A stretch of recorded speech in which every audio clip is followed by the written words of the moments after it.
Na semana passada, eu comecei aqui nesse canal, nessa plataforma, uma conversa sobre uma outra pandemia que não é essa do coronavírus. É uma pandemia, eu estou chamando assim, por se tratar de uma enfermidade generalizada, amplamente difundida, que é tão letal, tão contagiosa, tão terrível quanto o coronavírus, ou mais, possivelmente, sendo que não é uma enfermidade do corpo apenas. A gente vai falar aqui, tem falado aqui, sobre essa enfermidade que é uma enfermidade da existência. Nós estamos falando do desespero. O desespero é um mal que aflige indiscriminadamente gente de todos os lugares, de todas as épocas, de todas as formas e estilos de vida.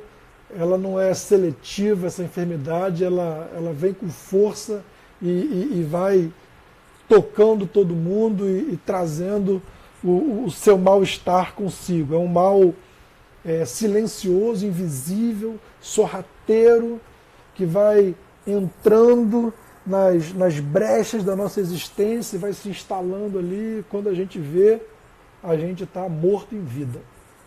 E é disso que se trata, né?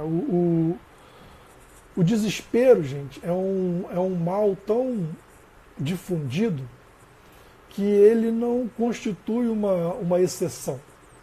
Ele é antes a regra. O ordinário, o comum, é ser um desesperado.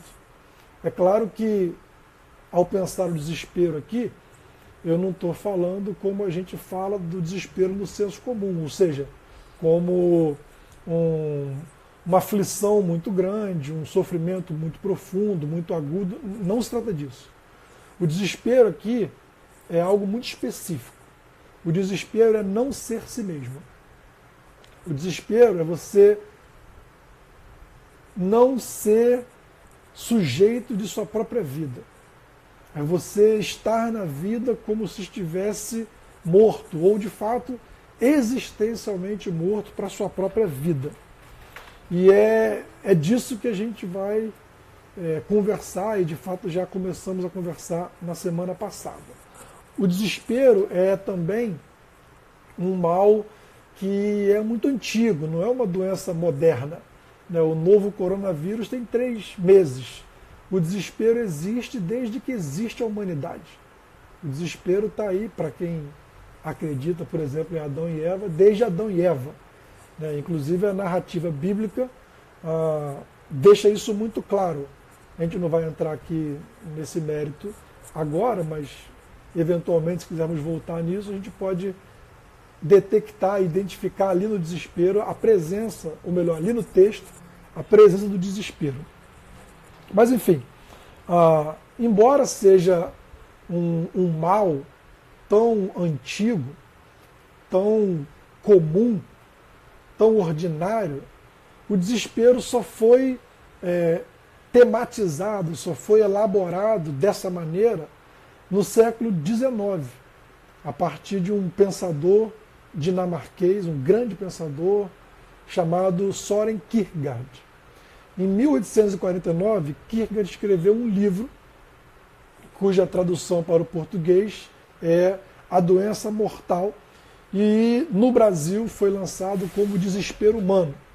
Então Kierkegaard escreveu esse livro, e é a partir dele, a partir dos insights que esse livro traz, que eu construí para mim uma reflexão que eu tenho dividido aqui com vocês. Isso significa que o que a gente vai conversar aqui é certamente conteúdo que se origina do pensamento de Kierkegaard, mas que traz já um pouco da minha elaboração, que tem já aplicações e tem já certas nuances que são próprias da minha maneira de ler e de pensar aquilo que esse pensador extraordinário propôs. Se você estava esperando aqui um curso sobre o pensamento de Kierkegaard, não é isso que você vai encontrar. Inclusive, Kierkegaard gostaria que assim fosse, né? Porque, diferente de pensadores contemporâneos a ele, nunca foi pretensão de Kierkegaard construir um grande sistema que se prestasse a responder todas as perguntas e a partir do qual os estudantes ou os interessados poderiam, se apropriando desse conteúdo, desse conhecimento, aplicá-lo à própria existência e assim seguir adiante. Jamais era essa a pretensão de Kierkegaard. Kierkegaard era um autor que desejava, na verdade, despertar nas pessoas o pensamento, convocar as pessoas à reflexão. Kierkegaard tinha por pretensão fazer as pessoas pensarem por si mesmas. Então o interesse dele não era difundir o pensamento dele para ele se tornar um grande pensador, reconhecido, notório, não se trata disso. O que ele queria era que, ao estudá-lo, as pessoas entrassem em contato consigo mesmas. E é precisamente isso que a gente está tentando fazer aqui. Ao trabalhar esse conteúdo kierkegaardiano, a ideia é que eu e você possamos entrar em contato com a nossa própria existência, com a nossa própria vida, e assim fazermos uma reflexão, uma ponderação e termos uma visada acerca de quem nós somos, de como nós nos encontramos no mundo. Um ponto importante aqui, para a gente já colocar desde cara, é o seguinte, é que Kierkegaard não é um pensador racionalista. Ou seja, Kierkegaard não é um autor que acredita no pensamento como algo em si. Não é um autor que acredita que o pensamento seja a expressão máxima da verdade e da realidade. Kierkegaard não é alguém que vê o pensamento, a razão, como a tradução e a evidência do ser. Por exemplo, Descartes diz assim, penso, logo existo. Kierkegaard não diria isso.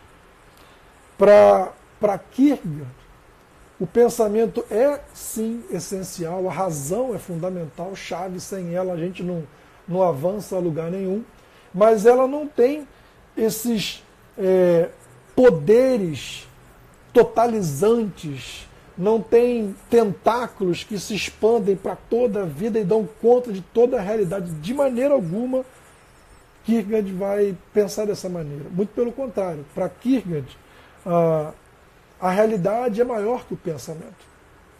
A realidade, o tempo inteiro, desmente o pensamento. Então ele não é um pensador racionalista na medida... Passou uma moto aqui. Na medida em que ele tem claro para si que o pensamento não substitui a realidade. O pensamento não corresponde, muitas vezes, à realidade. O pensamento está aquém, ele está abaixo, ele é menor. Ele tem uma função mediadora, instrumental. Ele está a serviço da existência, da vida, do homem, e não o contrário. Então isso é um ponto muito importante. Agora, embora isso pareça uma afirmação simples, ela não é tão simples assim. Existe aqui um conteúdo que é, de certa maneira, contra-intuitivo. Por que contra-intuitivo? Porque o tempo inteiro nós operamos na vida como se o pensamento fosse maior do que a realidade. Mais do que isso, como se fosse possível moldar a realidade a partir do pensamento. Vou dar um exemplo para deixar isso bem claro e tentar ilustrar esse ponto. É um exemplo bem pessoal, mas também bem pertinente. Eu ouvi durante toda a minha infância que o crente é uma pessoa feliz. Essa foi uma afirmação, uma verdade repetida incansavelmente, de diferentes maneiras, durante a minha infância. Ok, nenhum problema. Só que, chegando aí a minha pré-adolescência, chegando aí os primeiros anos da minha puberdade, eu comecei a me dar conta de que, embora eu fosse crente, eu não me sentia feliz.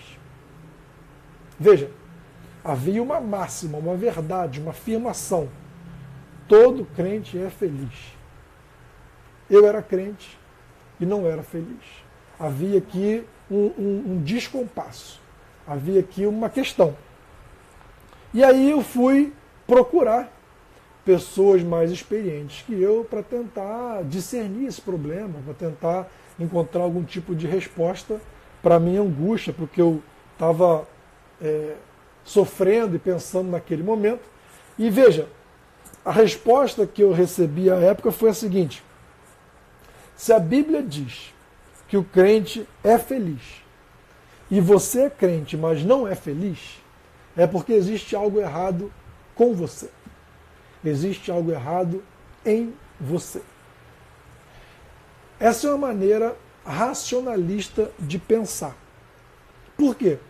Porque o racionalista, repito o que já disse, é aquele que coloca o pensamento acima da realidade.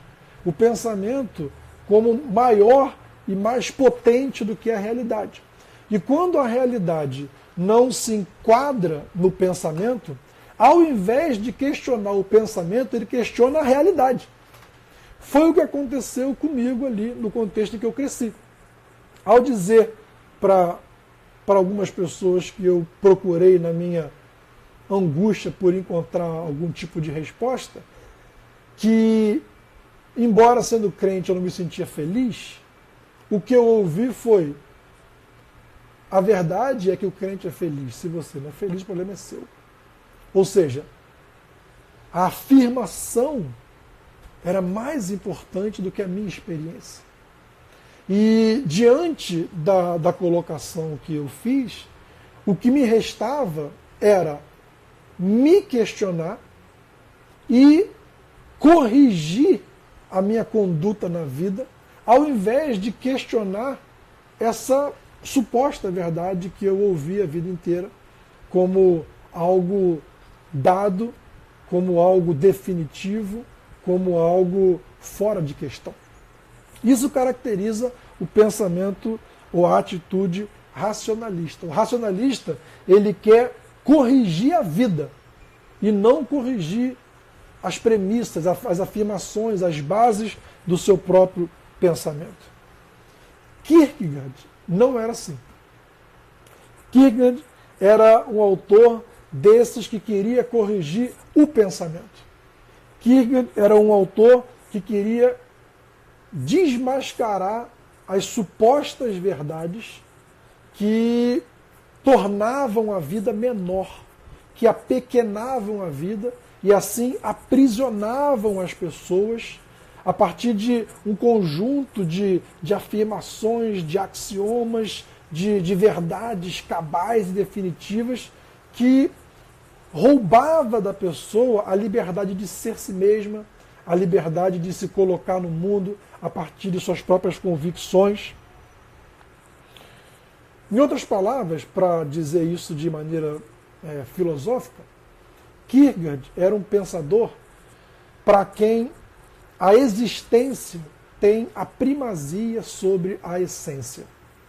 O racionalista, da maneira geral, ele faz o contrário. A essência vem antes da existência. A verdade ou a suposta verdade é anterior, é maior, é mais importante do que a existência. E se essas duas coisas apresentam algum tipo de incongruência, o problema está na existência e não na reflexão que se faz sobre a existência por meio do pensamento, por meio da razão, por meio do raciocínio. Vou te dar mais um exemplo para isso ficar bem claro, porque isso é importante. Sabe aquela definição segundo a qual o homem é um animal racional?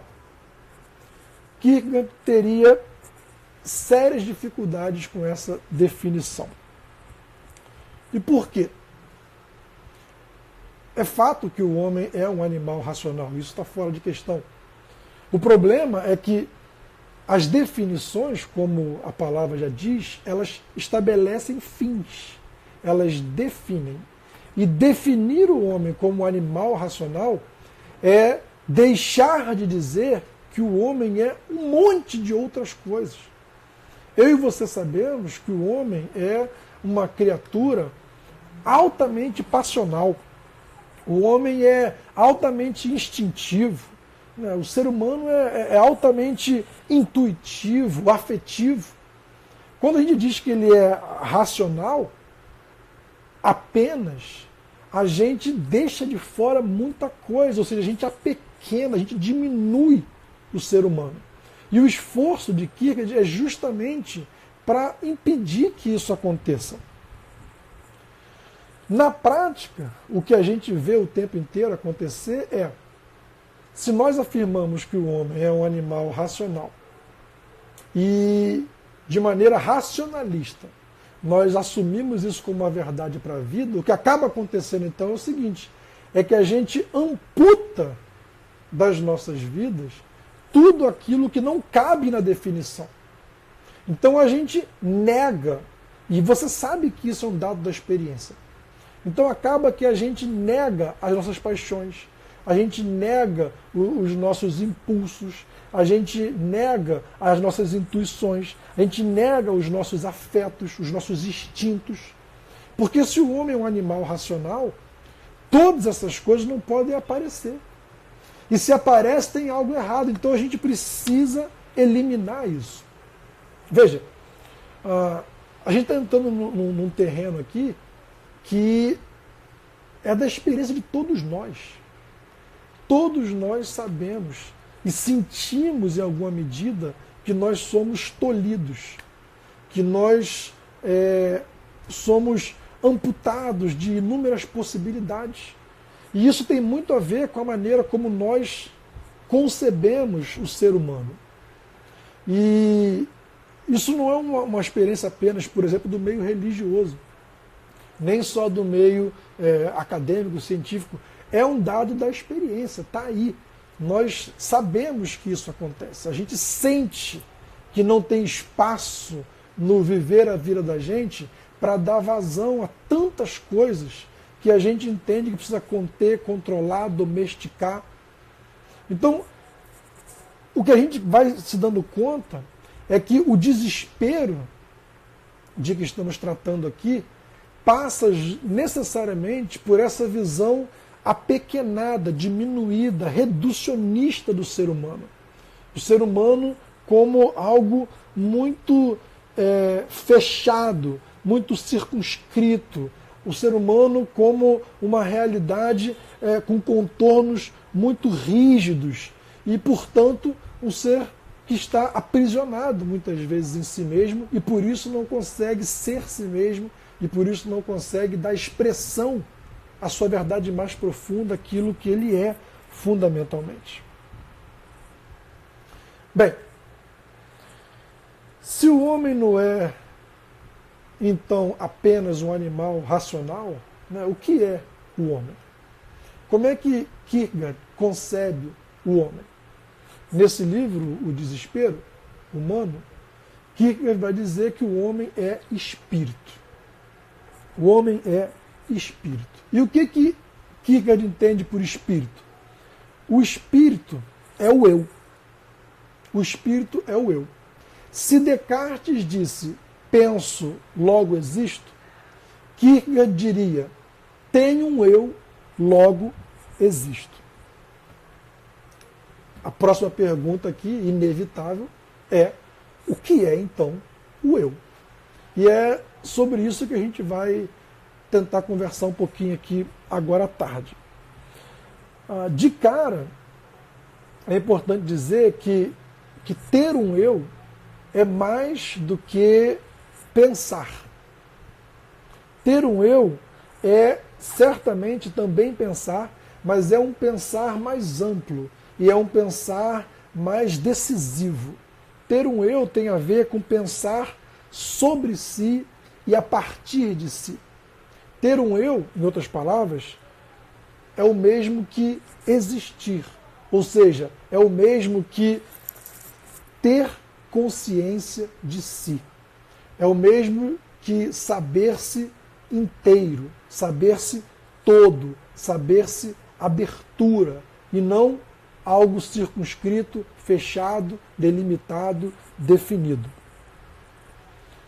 Existir tem a ver com ter consciência e fazer experiência dos próprios sentimentos, dos próprios pensamentos, dos comportamentos, da vontade, dos desejos, da racionalidade, da corporeidade. Existir tem a ver com isso, com, de alguma maneira, você ter consciência de que você é muito mais do que o que talvez se diga a seu respeito, o que talvez postule a teologia, ou a psicologia, ou a própria filosofia. Ter um eu é ter consciência de si como algo que é maior do que qualquer definição que se possa fazer. Daí a expressão usada por Kierkegaard, que é muito comum na filosofia, que é a expressão espírito, que remete a algo que é de difícil captura, difícil de ser aprisionado, porque o espírito é essa realidade concreta, verdadeira, existente e ao mesmo tempo sutil, complexa, curiosa, intrigante. Assim é o ser humano. Quando a gente pensa, então,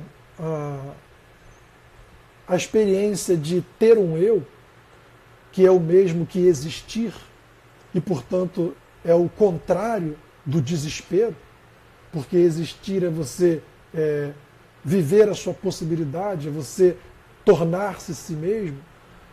Então, quando a gente para e pensa sobre isso, a gente se dá conta de que todas essas coisas que abrangem o ser humano, todas essas dimensões, as emoções, os afetos, a razão, o corpo, a subjetividade, quando a gente pensa sobre tudo isso, a gente tem um nome para isso. Kierkegaard chama isso de espiritualidade. Por que espiritualidade? Porque é aquilo que diz respeito ao espírito, aquilo que diz respeito ao homem todo, a pessoa inteira. Então, para Kierkegaard, a experiência de tornar-se si mesmo está intimamente e inexoravelmente associada à espiritualidade. A espiritualidade é, na verdade, para Kierkegaard, a maneira, é a via, é o meio, é o caminho para tornar-se si mesmo. Agora, é importante a gente falar aqui que espiritualidade, como a gente está tentando deixar claro, para Kierkegaard, não é o que a gente às vezes chama de espiritualidade como sendo algo que diz respeito apenas à devoção e à tentativa do homem se relacionar com o sagrado. É uma coisa mais ampla. Passa por isso, certamente, pela religiosidade, por esse componente sagrado da existência, mas é mais do que isso. É mais do que isso. A espiritualidade é essa dimensão onde o homem como todo existe. Então, o caminho para a gente se tornar quem é para Kierkegaard, o caminho da espiritualidade. É a via decisiva para essa experiência acontecer, porque na espiritualidade há espaço para todas essas dimensões que, por exemplo, o racionalismo deixa de fora, ao dizer que o ser humano é decisivamente um ser pensante e tudo mais é secundário, é menor. Não é disso que a gente está falando. A gente está falando de uma coisa que é mais ampla. A gente está falando de uma consciência que abarca tudo, que engloba tudo e que constitui o ser humano como um ser consciente do todo que ele é, do todo plural, do todo, às vezes, contraditório, ambíguo, paradoxal, do todo que reúne uma dimensão de finitude com uma outra de infinitude. É disso que a gente está falando aqui. Sabe aquela famosa inscrição encontrada lá no templo de Delfos, onde Sócrates algumas vezes ia se consultar? Conhece-te a ti mesmo? A consciência da espiritualidade tem a ver precisamente com isso. Não é uma consciência do tipo a consciência marxista, por exemplo, de que a gente tem que tomar pé de certas realidades para poder se levantar contra elas e fazer uma revolução. Não é dessa consciência que a gente está falando. A consciência da espiritualidade é uma outra consciência, é uma consciência que tem a ver com conhecer a si mesmo, que tem a ver com o ser si mesmo, que tem a ver com uma autoconsciência. Ou seja, o eu aparece tanto mais quanto eu tenho consciência de mim mesmo como esse todo complexo, paradoxal, amplo, misterioso, algumas vezes contraditório, ambíguo. O eu tem a ver com isso. E é disso que Kierkegaard fala quando fala que superar o desespero é adquirir um eu, ou é apropriar-se do próprio eu. É nessa linha aí que ele está caminhando e é disso que a gente está falando. Então, quanto mais consciência eu tenho de mim, mais me torno eu mesmo. Repito, consciência aqui não é saber cognitivo, intelectivo. Consciência aqui é experiência da minha pessoa como esse todo, que sente, que ama, que age, que faz, que acontece, que tem intuição, que age movido por paixões. Quanto mais isso é uma verdade, mais eu me torno eu mesmo. E é nessa linha aí que Kierkegaard está pensando. Ter um eu, portanto, é ter consciência de si, é ter essa consciência de si. Para tentar dizer a mesma coisa inversamente. Não ter consciência de si, para Kierkegaard, é não ter um eu. Não ter consciência de si é não ter um eu. Então, o que é, afinal de contas, o eu? Vamos olhar um pouquinho mais detidamente para isso aí. Se a gente pegasse esse eu que é espírito, se a gente pegasse esse eu que é abrangente, esse eu que tem a ver com uma consciência ampla e profunda de quem eu sou, e submetesse isso a um olhar microscópico, o que a gente encontraria? O que é esse eu? Esse eu, para Kierkegaard, é uma relação. O eu, diferente do que a gente está acostumado a pensar, não é uma realidade estática, não é uma realidade dada, não é algo a priori. O eu é algo que surge, é algo que rompe, é algo que emerge na medida em que eu tenho consciência de que sou uma relação e na relação comigo mesmo eu exercito essa consciência. É como se o eu, em todos nós, inclusive nós desesperados, estivesse num estado de latência, adormecido.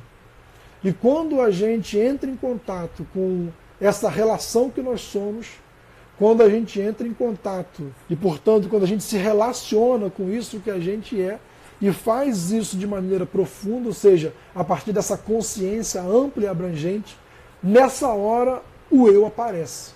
Nessa hora o eu emerge, nessa hora o eu irrompe.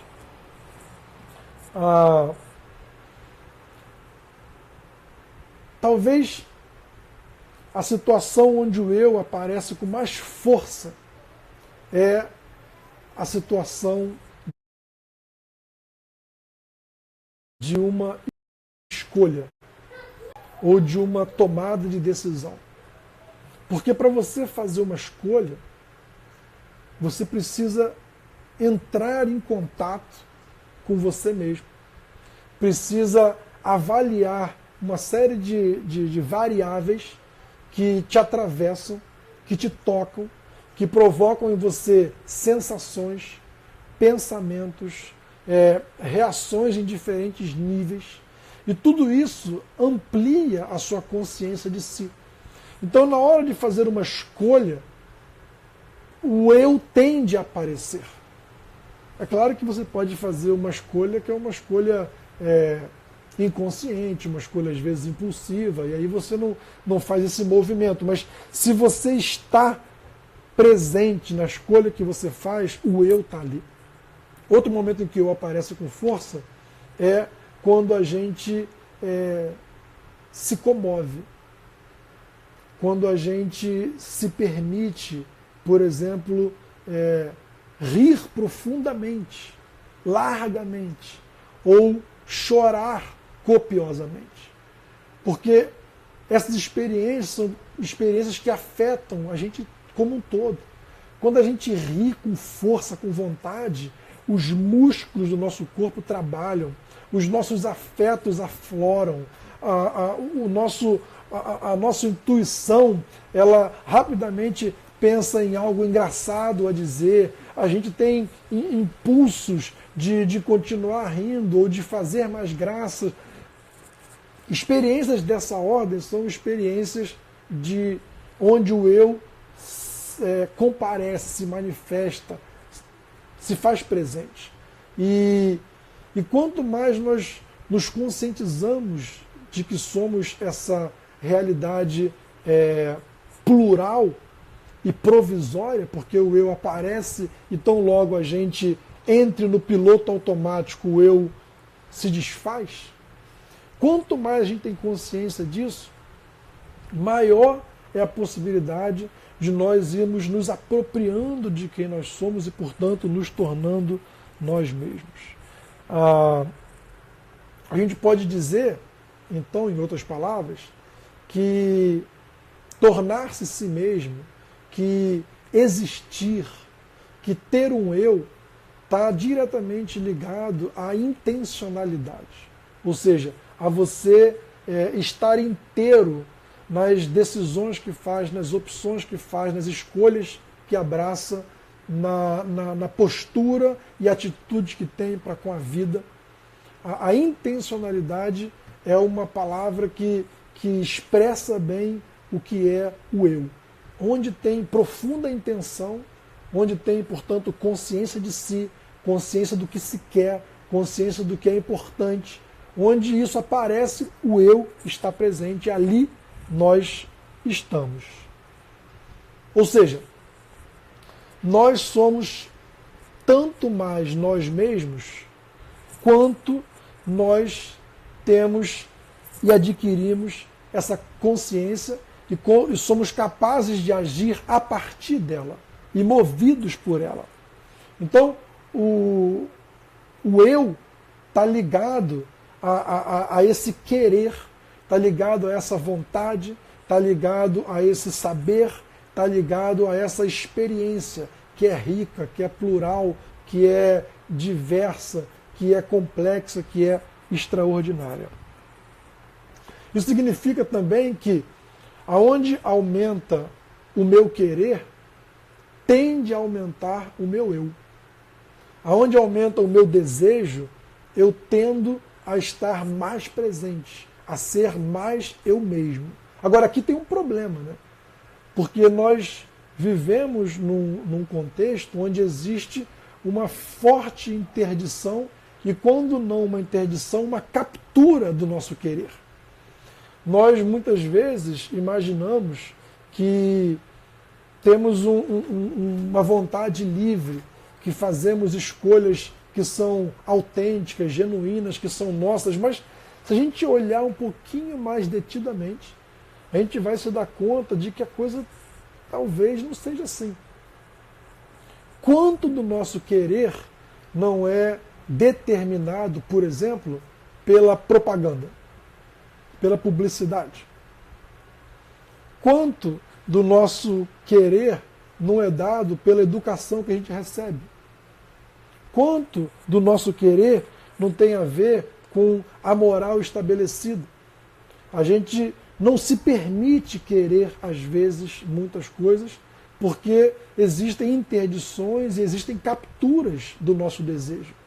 E acaba que a gente esbarra num problema de nos tornarmos nós mesmos, porque a gente esbarra num desejo, num problema que é entrar em contato com o nosso desejo, que é saber o que a gente quer, que é a gente saber o que é importante para a gente, o que é que está no fundo de nós de verdade. Com muita frequência, a gente deseja aquilo que é ditado de fora para dentro. E sempre que a experiência é de fora para dentro, como uma imposição ou como uma captura, o que acontece é que o eu não aparece aí. O eu se perde. E aí o desespero reina, o desespero impera. Não é, portanto, de surpreender que o desespero seja um mal universal, tão disseminado, porque é raríssimo pessoas que vivem a partir do próprio desejo, e não do desejo dos pais, por exemplo, da família, da religião, da sociedade de uma maneira mais abrangente. Quantas pessoas vivem a partir do próprio desejo, daquilo que sentem ser importante para si? E a experiência de tornar-se si mesmo está diretamente relacionada à capacidade que você tem de acessar esse desejo de forma consciente, assumi-lo e vivê-lo. Quanto mais isso se dá, mais o eu aparece, mais você se torna quem você é, mais você se apropria de sua própria vida. E assim você rompe com esse mal terrível que é o desespero, que é o estar morto em vida, que é o estar morto para si, para existir a partir de uma subjetividade ou de uma interioridade, uma palavra melhor, que não é a sua. Veja, nós vivemos num tempo de subjetividade produzida. Nós vivemos num tempo em que nós somos desde muito novinhos ensinados a querer certas coisas e não querer outras, a apreciar certas coisas e não apreciar outras. Então a gente vai desde muito novinho sendo capturado, e quando a gente vai adultecendo, quando a gente vai amadurecendo, a gente tem dificuldade de saber qual é o nosso próprio desejo, qual é a nossa própria voz, o que é aquilo que a gente quer realmente e fundamentalmente. O que acontece é que, de uma maneira geral, a nossa cultura, com a sua moralidade, com os seus costumes, com as suas lógicas, tende a nos inserir numa massa humana para que a gente se torne mais um diluído na multidão. Ou seja, reina na sociedade a impessoalidade. E o tornar-se si mesmo é o contrário da impessoalidade. O tornar-se si mesmo é, na verdade, a pessoalidade, a apropriação do que é mais seu, do que é mais pessoal, do que é mais verdadeiro, do que tem mais a ver com aquilo que você é fundamentalmente. Nós somos educados para sermos mais um. Todavia, o tornar-se si mesmo significa tornar-se único, tornar-se um e não mais um.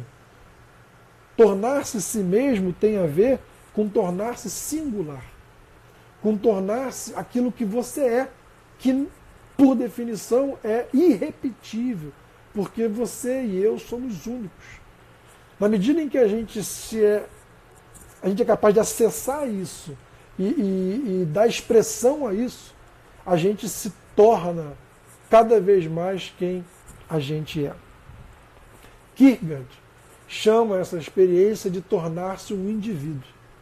Tornar-se si mesmo é tornar-se um indivíduo, é tornar-se um todo. A palavra indivíduo significa isso, né? Uma coisa que não se pode dividir, ou seja, é um todo, não é algo que foi partido ou que está cindido por pressões que o puxam em direções contrárias, como o meu desejo quer ir para um lado e a cultura manda eu ir para o outro. Não, o eu é o encontro em mim mesmo das minhas forças mais profundas e verdadeiras, das minhas verdades mais entranhadas em quem eu sou, daquilo que é mais próprio em mim. Estou vendo aqui um comentário. Ser si mesmo é libertador, mas demanda pagar o preço. Não resta dúvidas. Muito facilmente a gente diz que quer se tornar quem é, que quer ser si mesmo, mas o preço para isso é altíssimo, porque implica uma ruptura, não interior, mas uma ruptura para com o exterior. Engraçado que ontem eu postei no meu Instagram, no meu perfil, uma frase assim: você precisará morrer para o mundo se for sério acerca de ser si mesmo, de ser você mesmo. E é exatamente isso. Na medida em que você decide ser você mesmo, na medida em que você, na consciência de si, em relação com as suas verdades mais profundas, assume o desejo, a intenção de tornar-se si mesmo, de cara você esbarra numa resistência que é a resistência de tudo à sua volta. Tudo. A cultura, a moral, a família, a religião, os amigos, tudo vai se colocar como obstáculo a essa sua expansão de si e a essa sua apropriação de si. Porque você vai se singularizar, ou seja, você vai se destacar do bando, você vai deixar de ser mais um diluído na multidão para ser uma unidade inteira, para ser um indivíduo, como Kierkegaard diz. Então é claro que isso produz atritos e problemas. Talvez um exemplo mais evidente, e o momento é propício para citá-lo, é Jesus de Nazaré. Jesus de Nazaré foi crucificado. E ele não foi crucificado porque Deus lá do céu falou assim: vou mandar Jesus morrer na cruz e ponto. Pô, seria uma coisa horrível da parte de Deus salvar o mundo assim, né? Matando o próprio filho. É claro que não é isso. É que no processo de Deus se fazer homem e adentrar a história humana, esse homem, Jesus de Nazaré, na experiência de tornar-se si mesmo, de apropriar-se de si e viver segundo quem é, esbarra em toda sorte de problemas imagináveis e possíveis. Ele vai esbarrar na tradição, vai esbarrar na religião, vai esbarrar na moral, vai esbarrar nos ditames da economia, da política. E é por isso que ele acaba tendo o fim que tem. Porque a individuação, a singularização de Jesus em relação a todo o contexto produziu profundas dificuldades para ele. Então, esse processo de tornar-se si mesmo é necessariamente um processo difícil. Como nós conversamos um pouco na semana passada, é um processo que vai demandar coragem, que vai demandar a capacidade de você sustentar o seu querer.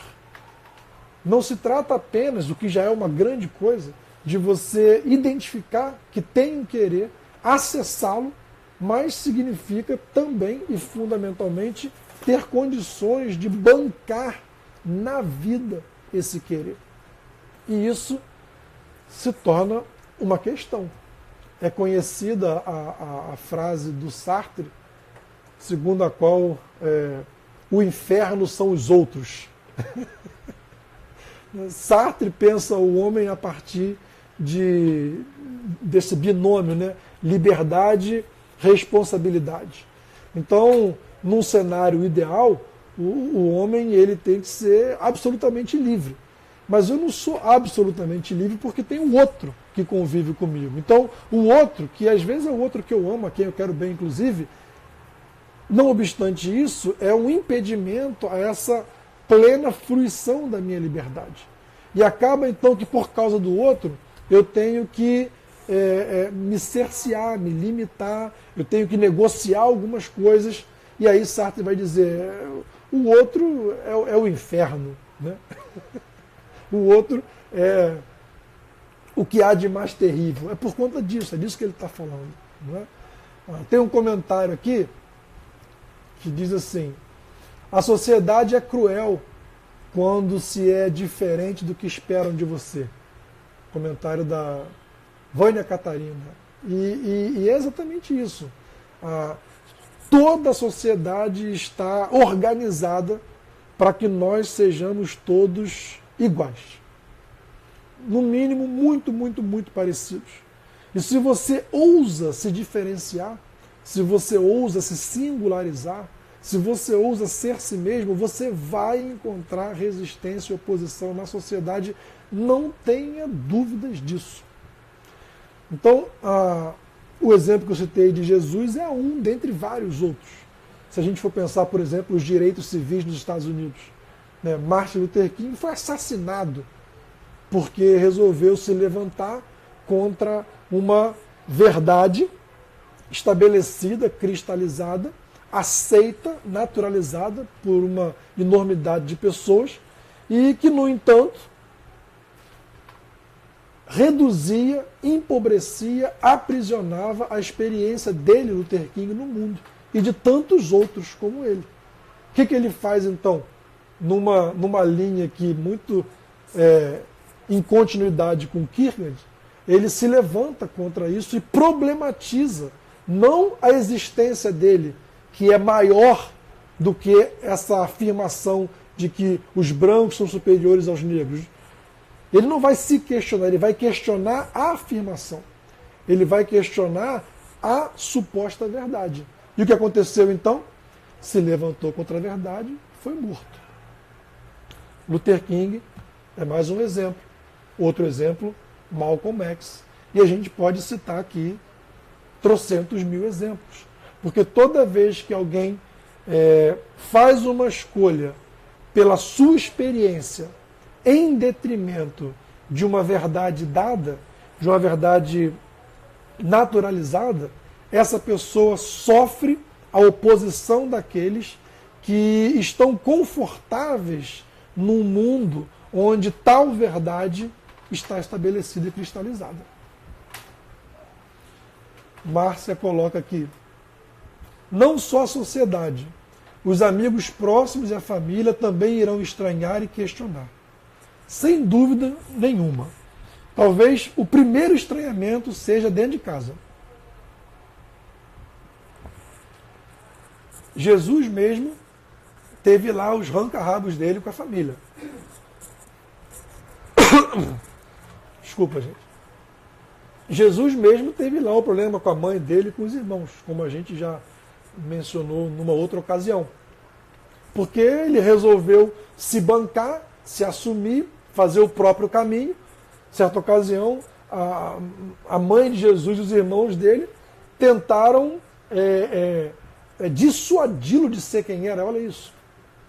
E Jesus cortou sem a menor dificuldade essa iniciativa deles. Outra ocasião foi Pedro, chegadíssimo de Jesus, que falou para ele, Senhor, de jeito nenhum você vai fazer o que você está querendo fazer. E Jesus disse para Pedro, arreda para longe de mim, Satanás. Então, quer dizer, essa resistência ao processo de tornar-se si mesmo não é algo genericamente imposto pela sociedade, mas é algo que está em todos os níveis, inclusive em nós mesmos, porque não se engane, nós interiorizamos esse mundo à nossa volta. Então, parte da nossa dificuldade de acessar as nossas verdades, de acessar os nossos desejos, parte da nossa dificuldade de dar expressão a isso e bancar isso tem a ver com o fato de que essa resistência que a gente sente no contexto está também em nós, porque nós a agasalhamos no nosso próprio coração. Nós interiorizamos essas afirmações da cultura, da religião, da família, da educação, de quem quer que seja. E isso também nos apequena, nos aprisiona e nos coloca num lugar de desespero, que é a expressão que Kierkegaard usa. Desespero. Gera fala aqui, e as escolas então? E as escolas então? Somos formados como robôs, sem opinião própria e ainda não somos incentivados a ser nós mesmos. É exatamente isso.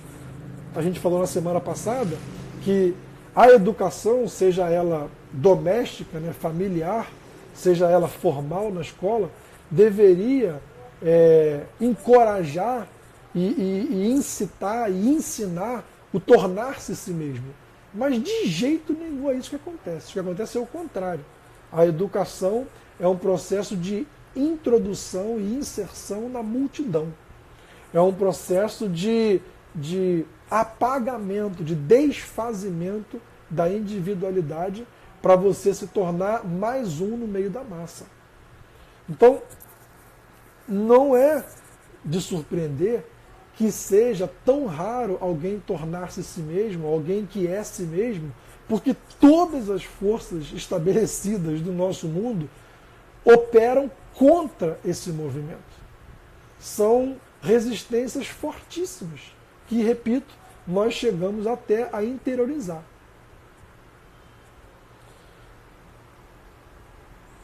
Um outro comentário aqui, ser si mesmo é um desafio necessário. Creio que para que sejamos seres humanos plenos. É exatamente isso. Minha mãe que está dizendo isso aqui. Nós não seremos seres humanos com a experiência de inteireza se nós não pudermos acessar quem nós somos. Porque existir fora de si é não existir. É, no fundo, não ser. É, no fundo, nada. É o absoluto vazio, que é o desespero. A morte em vida. E não se enganem, essa é a condição da imensa maioria das pessoas. Porque as pessoas não têm um eu. Não têm um eu. E Kierkegaard vai dizer mais. Kierkegaard vai dizer que no nosso tempo, ele falando do tempo dele, mas se aplica hoje perfeitamente, a coisa menos importante para as pessoas é ter um eu.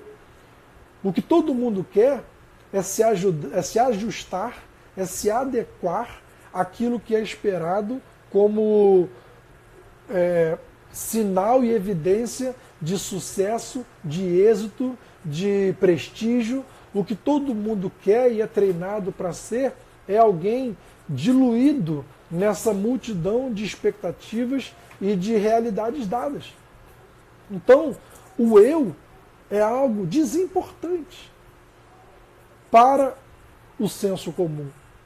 Kierkegaard, no entanto, dirá o seguinte: o eu é a única razão pela qual vale a pena viver e morrer.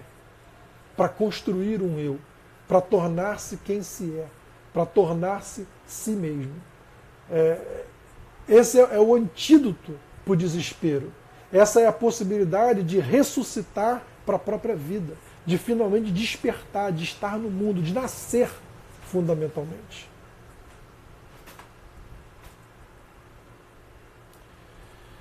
No cenário atual, o seu voto nas últimas eleições é motivo de ampla rejeição. Esse é um outro exemplo, o Rogério trouxe aqui. Essa é uma questão que tem outros desdobramentos, certamente, passa por outros meandros, mas o ponto é, fundamentalmente, a tendência da massa é negar a nossa experiência e a nossa maneira de ver as coisas, o nosso desejo, o nosso querer. E isso se aplica também na política, não tenha dúvida nenhuma. Karine fala assim: ir contra nós mesmos talvez seja mais difícil do que ir contra os outros. Essa é uma observação forte também e verdadeira, né? Porque você lutar contra uma oposição que está diante de você claramente é uma coisa. Você lutar contra uma oposição que você muitas vezes não tem consciência, ou seja, sendo você aquele que te sabota sem você saber, lutar contra isso realmente é uma parada bastante complexa. E por isso também o desespero é uma realidade que está aí para a imensa maioria de nós. Porque sair desse lugar de estar sepultado sobre as expectativas da maioria, sobre os ditames da multidão, sobre as verdades que moldam e sustentam o mundo, sair de sob esse monte de terra para ressuscitar, para nascer, é um desafio sem tamanho, não resta dúvidas nenhuma com relação a isso. Márcio está dizendo aqui, Lê, estou ficando desesperado. Não fica não, Márcio. Ou fica, porque Kierkegaard vai dizer que entrar em contato com o desespero e conscientizar-se do desespero é o primeiro passo para quem quer romper com o desespero e finalmente superá-lo. Então, para a gente fechar aqui, porque falta 1 minuto, vai cair a conexão. O desespero é não ser si mesmo, é não ter um eu. O que é o eu? O eu é a relação que nós estabelecemos com nós mesmos de maneira consciente, incluindo, abrangendo, abarcando tudo que nós somos, nossas dimensões afetivas, intuitivas, racionais, corporais, tudo que diz respeito a quem nós somos, precisa estar presente nessa experiência e se mostrar intencional no mundo e na vida. Na semana que vem a gente retoma, amarra aqui essa questão do eu e avança um pouquinho mais, tá bom? Se tiver alguma pergunta, algum comentário e tal, pode mandar no inbox, que de repente semana que vem a gente retoma e conversa mais aqui. Fique em paz aí. Sem desespero, gente. Um dia de cada vez. Aquele abraço. Beijo.